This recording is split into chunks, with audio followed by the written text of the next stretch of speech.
Hey, my name is Gabrielle, and in this video I'm going to talk to you about Pain and Prejudice by Gabrielle Jackson. Now, before you think this is a Pride and Prejudice retelling, it is not, but obviously the title. But as a subtitle here says, how the medical system ignores women and what we can do about it. That's what the book is about. This is non-fiction, just to get that out of the way. I have two other books that are a little bit on a similar subject. I haven't read them yet, but I thought I'd show them. So I also have Biased by Jennifer L. Eberhardt, which is about uncovering the hidden prejudice that shapes what we see, think, and do.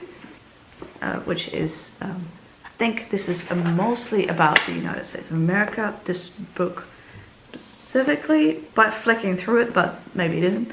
I'll have to read it. And then we have Invisible Women, Exposing Data Bias in a World Designed for Men by Caroline Criado Perez, which I also have on my to-read list. So these two books I will read at some point in the future, at least that's my plan, and they involve sort of some similar bits. But Pain and Prejudice specifically is about the medical system, the healthcare system, and women. Here is the synopsis on the back. And this book taught me a lot of things that I didn't know yet.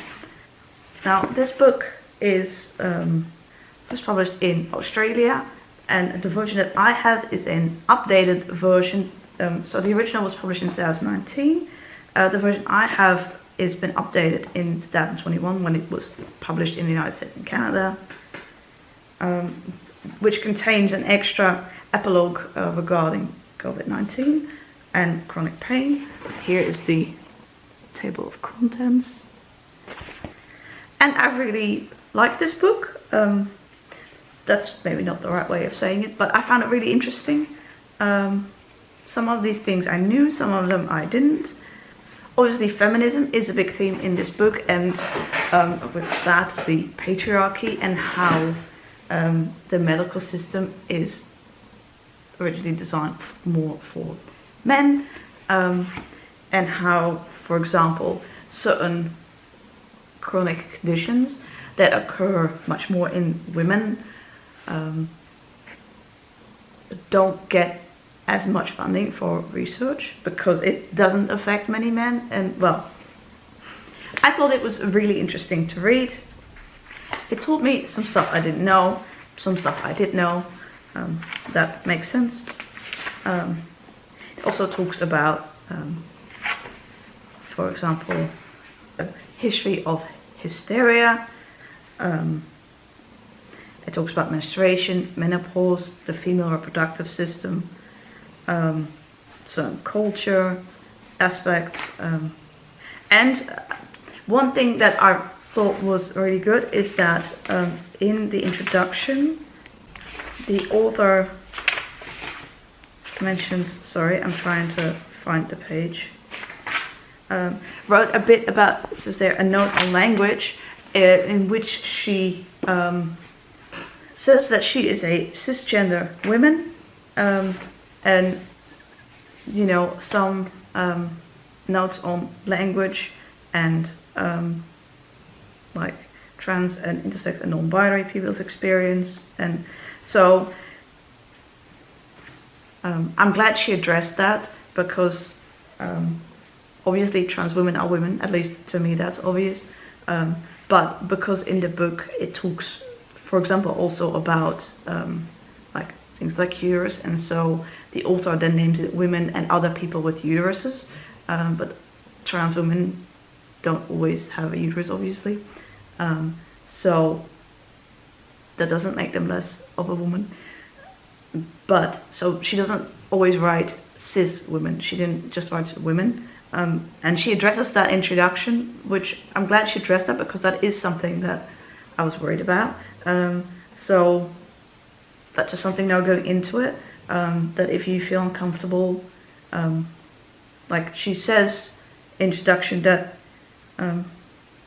when she says women, she usually means cis women, but for readability, it usually just says women. But I'm glad she addressed that anyway, because that's something that would have concerned me otherwise, because I don't want to read anything that has anti-trans, transphobic messages, anything like that. So I'm glad this book wasn't that, and that it was respectful regarding that. So I just wanted to point that out. The one bit that struck me a bit, which it's only like 2 lines out of the whole book. That's why I have this bit here, so I could read you this quote. And I wanted to. Is where she talks about pregnancy after the age of 40, and the increasing the risk of miscarriage after the age of 40.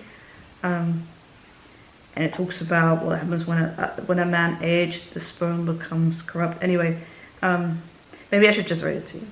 So this bit talked about like the biological clock and women in menopause, but it also it talks about how men also have a biological clock, and that as the man ages, his sperm becomes corrupted by DNA damage, making his children more likely to have psychiatric and academic disorders, and then a literature reference. But then this is the line that kind of struck me a bit, is that where it says, and I'm quoting, "From age 45, his children are 5 times more likely to have an autism spectrum disorder and 13 times more likely to be diagnosed with ADHD." And it's just because to me that is neurodiversity, and not like, to me, and I mean, I don't want kids, but I mean, for anyone to have kids at a younger age, the reason that it, that you have higher chance to carry the baby to term, and that makes sense, but that then the chance is less that they're autistic, like that's ableism. So it's just that one line, because otherwise I really, really like this book. I can hold up the page if you want, but you probably can't really read it like that quick. It's around about there somewhere. It's just, I kind of wish she had taken like a different example there. So it's not like a huge thing in comparison to the whole book. So it's not a big thing in comparison to the whole book. It's just, yeah, for me that was, and I don't know if she intends for it to have that, for that bit to be ableist or something. I don't know. And obviously you hearing this, you're only seeing the bit that I read you and not like the rest of the chapter. And well, it's been a little while since I read this, so I don't quite recall. So I really enjoyed that book other than that bit.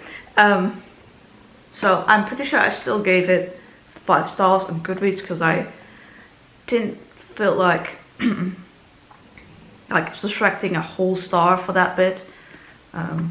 That seemed too harsh. Now that I'm reading it, I'm reconsidering it,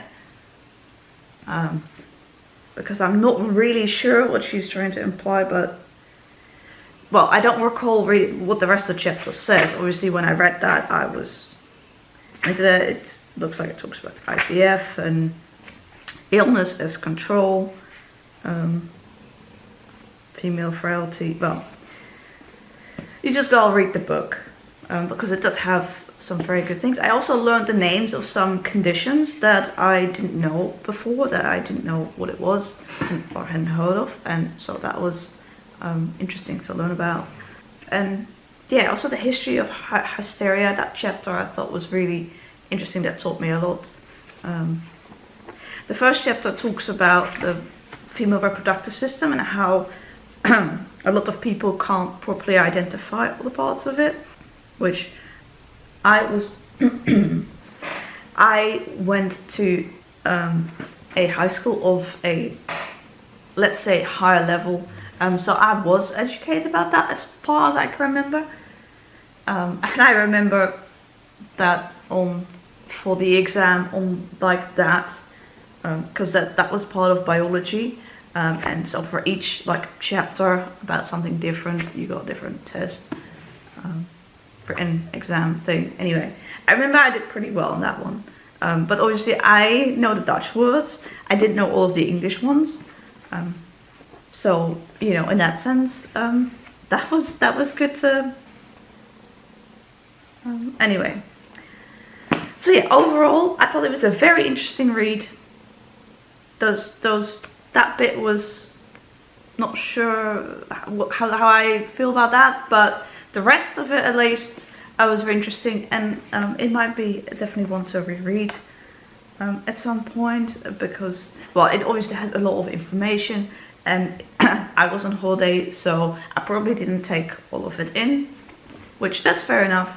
I look forward to read the other 2 books that deal with a bit of a similar subject, more broad. The other 2 are more about biases and like research, whereas this is about the medical system, health system specifically. But anyway, if you have also read this book, I would like to know, particularly regarding that line, what you thought, because it probably would help to have read the rest of it. So, but yeah, anyway, thank you very much for watching this video, and I hope to see you in my next one. Bye!